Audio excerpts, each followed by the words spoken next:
أكبر الحمد لله رب العالمين الحمد لله الذي خلق السماوات والأرض وجعل الظلمات والنور أعوذ بالله من الشيطان الرجيم بسم الله الرحمن الرحيم السلام عليكم ورحمة الله وبركاته. Nous remercions Allah subhanahu wa ta'ala qui nous donne cette grandieuse occasion d'arriver à la fête, la prière de la fête du sacrifice. Je remercie Allah subhanahu wa ta'ala aussi d'avoir accordé quelques minutes qu'on puisse parler entre les différentes complications électriques et électroniques. J'avais l'intention de parler un peu d'unité dans notre communauté, étant donné le passage de temps et de temps qui reste, je pourrais parler de manière exhaustive sur ce domaine-là. Alors il me reste seulement à faire quelques exhortations en attendant l'arrivée de l'imam.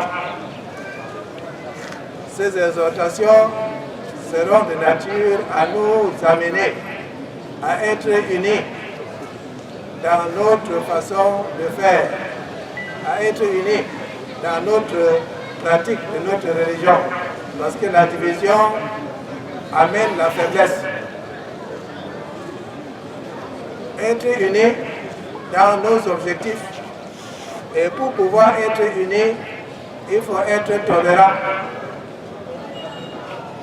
Au temps du prophète sallallahu alayhi wa sallam, ça arrivait qu'ils sortent pour aller faire des efforts physiques, et certaines personnes jeûnent, d'autres ne jeûnent pas.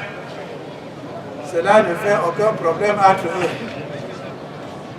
Ça arrivait même que certaines personnes non musulmanes, mais qui voient que le combat du prophète sallallahu alayhi wa sallam était juste, et se donnent à ce combat.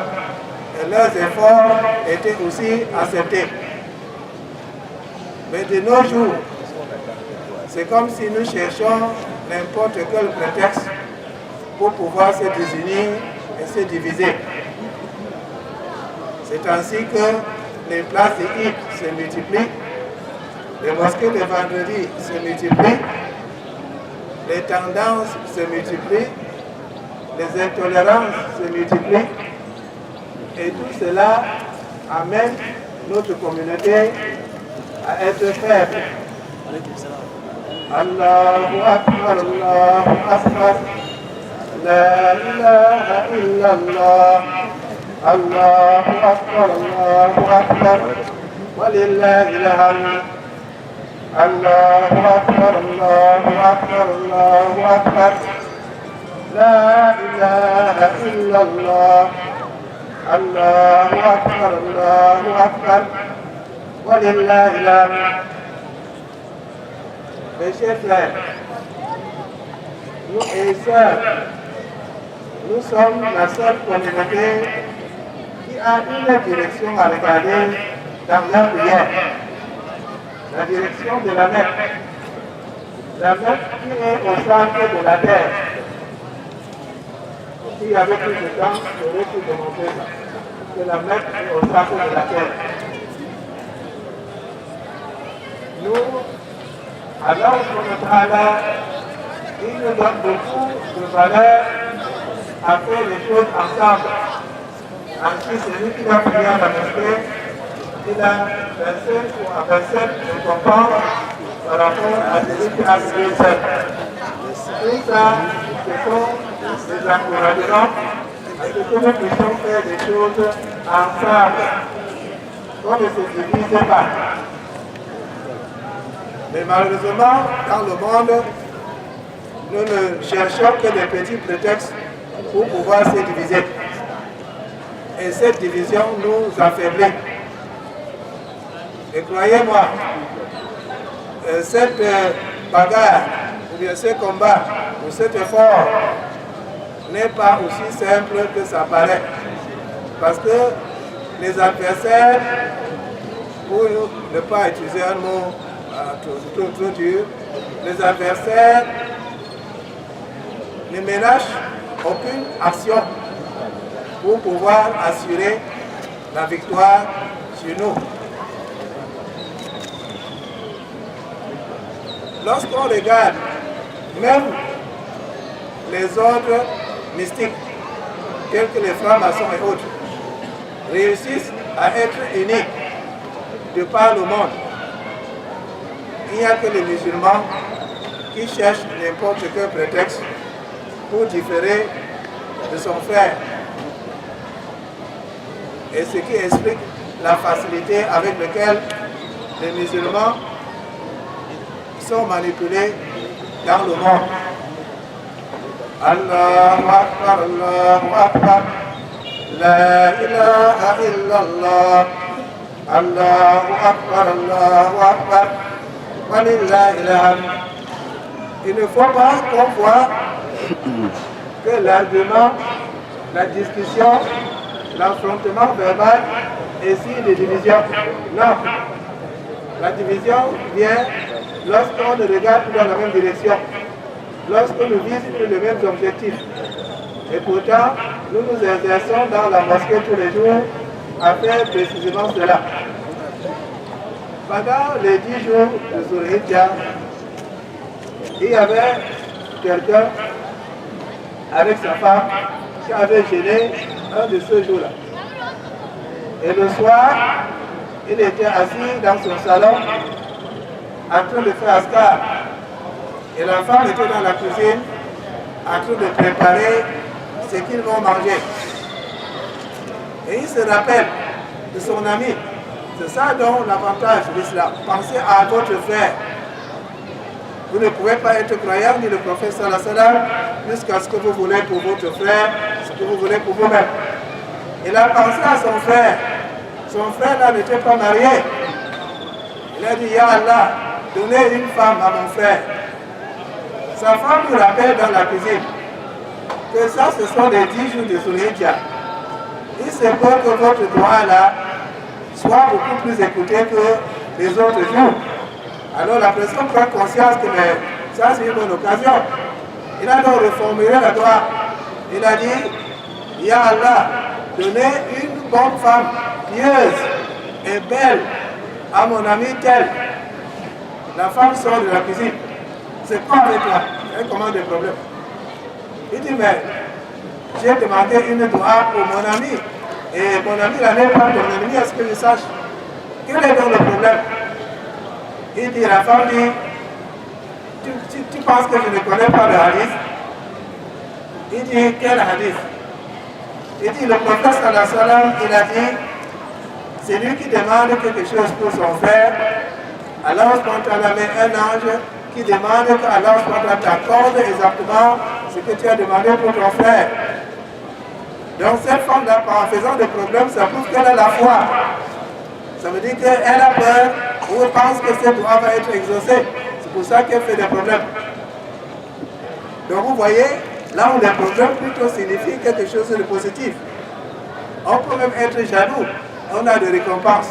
Tout dépend comment on est jaloux, sur quoi on est jaloux. Donc, lorsque je parle d'unité, ça ne veut pas dire qu'on va dire tous la même chose. Cela ne peut pas se faire quand nous sommes différents. Mais c'est que nous devons regarder dans la même direction. Il faut que ce soit les ennemis qui voient les conséquences de notre unité. Bush de l'Amérique avait voulu attaquer l'Iran après l'Irak. Et la CIA a érigé un rapport pour lui expliquer que si tu tentes d'attaquer l'Iran, la branche chiite et la branche sunnite de l'islam vont oublier leurs problèmes pour se réunir et te combattre.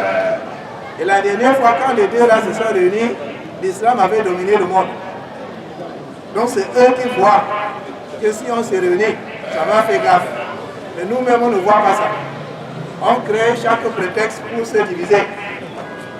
C'est lui là. Non, je ne prie pas là-bas.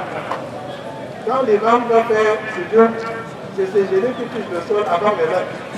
Alors que c'est les mains qui doivent toucher avant les genoux. Non, on commence à discuter. Quel chef habité, d'autres habités. On cherche les points de quel prétexte pour se séparer et se diviser. Allahu Akbar, Allahu Akbar. La ilaha illallah. Allahu Akbar, Allahu Akbar. Wa lillahi alhamd. Et il ne parle pas que le problème de division se trouve seulement à notre niveau. C'est une maladie depuis la Oumma à l'échelle mondiale. Regardez par exemple l'exemple des frères musulmans. Les frères musulmans en Égypte. Ils ont fourni des efforts pendant des années jusqu'à arriver à faire un gouvernement islamique qui va pratiquer l'islam. Et qui sont ceux qui se sont opposés? Vous allez être étonnés. La famille royale saoudienne a tout fait et ils ont été une grande contribution pour la pratique des bandes musulmans. Et le jour où on a fait un coup d'État, le roi a appelé celui-là qui a pris la place pour les féliciter. Pourquoi cela? Peut-être à cause du pouvoir ou à cause du fait qu'on veut être les gardiens de l'islam. On ne veut pas de rival. Quelle que soit la raison, ce genre de division-là, ça nous affaiblit. Il faut que nous cessions et que nous soyons vraiment unis de par le monde.